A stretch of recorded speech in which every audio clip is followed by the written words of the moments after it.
జ్ఞానం వర్ధిల్లాలని పిడికిలెత్తరో. బీసీల రక్షణ చట్టం ఇప్పుడు న్యాయ పరిశీలనలో ఉంది. రేపు అసెంబ్లీ సమావేశాల్లో రక్షణ చట్టం పెట్టబోతున్నారు. ఎందుకంటే రక్షణ చట్టం అనేది బీసీల ఆత్మ గౌరవానికి ఒక రక్షణ కవచం అని చెప్పేసి యావత్ బీసీ జాతి నమ్ముతుంది. ప్రతిమా నిలువెత్తు కరిగిపోతూ నిలిచిన జన్మ.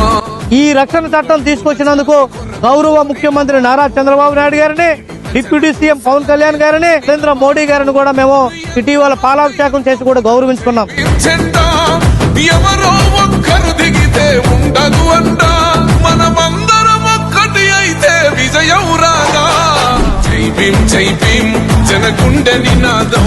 వాళ్ళకి కూడా కులాల పేరుతో తిట్టబడుతున్నారు. వీటన్నిటికీ చెక్ పెట్టాలంటే ఏకైక రక్షణ కవచం బీసీల రక్షణ చట్టం అని చెప్పేసి మేము బలంగా నమ్ముతున్నాం. పోరు ప్రవాహం